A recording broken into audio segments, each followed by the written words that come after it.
মগরাহাট পশ্চিম ও diamond হারবারের মোট 15টি বুথে শনিবার পুনর্নির্বাচন, কিন্তু ফলতায় কি হবে তা নিয়ে এখনও ধোঁয়াশা কাটেনি। কারণ মগরাহাট পশ্চিম ও ডায়মন্ড হারবারের ক্ষেত্রে পুনর্নির্বাচনের নির্দেশ দিলেও শুক্রবার রাত পর্যন্ত ফলতা নিয়ে কোনো সিদ্ধান্তের কথা জানায়নি নির্বাচন কমিশন।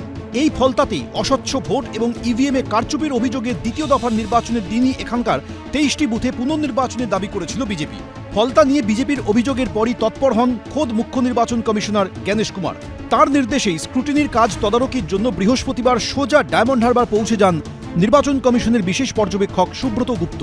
আর শুক্রবার তাঁর রিপোর্টেই উঠে আসে চাঞ্চল্যকর তথ্য।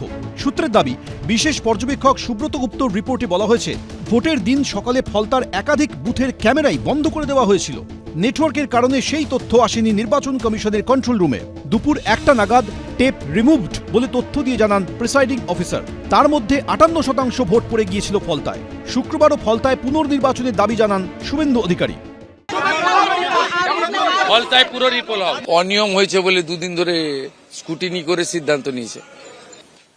একটা রিপোল বুথে করতে গেলে কমপ্লেন করতে হয় ক্যান্ডিডেটকে, তারপরে সিসিটিভি ফুটেজ এবং প্রিজাইডিং অফিসারের হ্যান্ডবুক, অবজারভারের রিপোর্ট স্ক্রুটিনি করতে হয়, করে ইলেকশন কমিশনকে ডিসিশন নিতে হয়। সেই জন্য দুদিন সময় লেগেছে। আমরা মনে করি যেটা করেছেন ঠিক করেছেন। বিজেপিরাই ঝামেলা পাকাচ্ছে, বিজেপিরাই ঝামেলা পাকিয়েই টিএমসির ঘাড়ে দোষারোপ করছে। আমাদের টিএমসি ছেলেরা কোনো ঝামেলায় গণ্ডবাদ করছে না বা পা দিচ্ছে না। তারা শান্তিভাবে কাউন্টিংটা কিভাবে করবে সেই নিয়ে ব্যস্ত। ভোটের দিন ইভিএমে টেপ লাগিয়ে রাখার এই ভিডিও সোশ্যাল মিডিয়ায় পোস্ট করেন বিজেপির আইটি সেলের প্রধান অমিত মালব্য। দক্ষিণ 24 পরগনার ফলতার একাধিক বুথে ইভিএম কারচুপি সহ নানা অভিযোগ জমা পড়ে নির্বাচন কমিশনের কাছে। নির্বাচন কমিশন সূত্রে খবর, ফলতার বেশ কয়েকটি বুথে 100% ভোট পড়েছে। এরই মধ্যে বেশ কয়েকটি বুথে ইভিএমে টেপ লাগানো থাকায় দুপুর 1টা পর্যন্ত ভোটারদের কাছে একটিমাত্র দল ছাড়া অন্য কাউকে ভোট দেওয়ার কোনো উপায় ছিল না। তাই পুনর্নির্বাচন করতে হবে বলে ইসিআইকে রিপোর্ট দিয়েছেন বিশেষ পর্যবেক্ষক। সব মিলিয়ে ফলতা নিয়ে নির্বাচন কমিশন কি সিদ্ধান্ত নেয় সেদিকেই এখন সবার নজর। রুমা পাল ও সুকান্ত মুখোপাধ্যায়, এবিপি আনন্দ। একদিকে স্ট্রংরুম কেন্দ্রগুলির বাইরে রাজনৈতিক দলগুলির কার্যত অবস্থান, কড়া নজর। অন্যদিকে সতর্ক নির্বাচন কমিশন, কেন্দ্রীয় বাহিনীর কড়া নিরাপত্তা। এরই মধ্যে ভোট গণনার দিনের রণকৌশল ঠিক করতেও দফায় দফায় বৈঠক করছে দলগুলি।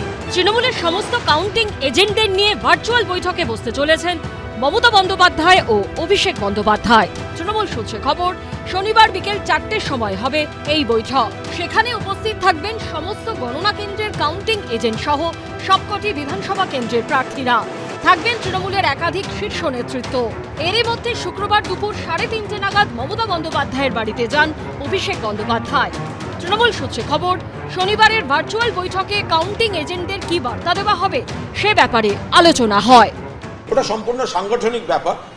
সমস্ত রকম ভাবে পার্টির শীর্ষ নেতৃত্ব তারা ইলেকশনের আগেও সমস্ত প্রার্থী, এজেন্ট, কর্মী যারা বুথে, তারাই আসল সৈনিক। যারা election, day of election and day of counting, যারা সমস্ত বুথে বুথে থাকেন এবং যারা সমস্ত কাউন্টিং সেন্টারে থাকেন, তারাই তো এক একজন, তারাই মমতা বন্দ্যোপাধ্যায়, তারাই এক একজন অভিষেক বন্দ্যোপাধ্যায়, তারাই এক একজন প্রার্থী। ফলে ঠিক টেকনিক্যালি কি কি করার এবং এবারের বাড়তি সতর্কতা যে ইলেকশন কমিশন এবং বিজেপি মিলে কি কি চক্রান্ত করতে পারে, তখন কি কি করার আছে, এই হাইলি টেকনিক্যাল পার্টগুলো পার্টি শীর্ষ নেতৃত্ব ভালোভাবে বারবার গাইড করিয়ে দিচ্ছে। এবারে তারা কোনোভাবেই ভোট লুট করতে পারেনি, ছাপ্পা মারতে পারেনি এবং সেটা জানে এবং তাদের কাছে অত্যন্ত চিন্তার বিষয় হয়ে গেছে যে মানুষ পুরো দুহাত তুলে ভোট দিতে পেরেছে, নিজের অধিকার ভোট বাক্সে দান করতে পেরেছে এবং কেন্দ্রীয় সেন্ট্রাল ফোর্স খুব ভালো কাজ করেছে। সেই জন্য ওদের পরবর্তী কিভাবে তারা কাউন্টিংয়ে কোনো রকম কোনো গন্ডগোল বা কিছু রকম করতে পারে কিনা সেটারই বৈঠক চলছে। এটুকুই বলবো যে তাদের পায়ের তলা থেকে মাটি সরে গেছে। এদিকে গণনার দিন রণকৌশল ঠিক করতে কলকাতা সহ জেলায় জেলায় বৈঠকে বসেছে বিজেপি। বিজেপি সূত্রে খবর, শুক্রবার ও শনিবার মিলিয়ে রাজ্যের মোট 10টি জায়গায় নির্বাচনী এজেন্টদের নিয়ে প্রশিক্ষণ শিবিরের আয়োজন করেছে বিজেপি। প্রতি বুথের জন্য গড়ে অন্তত 2 জন কাউন্টিং এজেন্টকে নিয়ে চালানো হচ্ছে এই প্রশিক্ষণ শিবির। শুক্রবার নিউ টাউনের একটি হোটেলে এমনই একটি প্রশিক্ষণ শিবিরের আয়োজন করেছে বিজেপি। অন্যদিকে মালদায় 28 জন প্রার্থী ও কাউন্টিং এজেন্টদের নিয়ে বৈঠক করে বিজেপির কেন্দ্রীয় নেতৃত্ব। শুক্রবারের এই বৈঠকে বিজেপির কেন্দ্রীয় পর্যবেক্ষক সুনীল বনসাল ও কেন্দ্রীয় নির্বাচনী পর্যবেক্ষক ভূপেন্দ্র যাদবও উপস্থিত ছিলেন।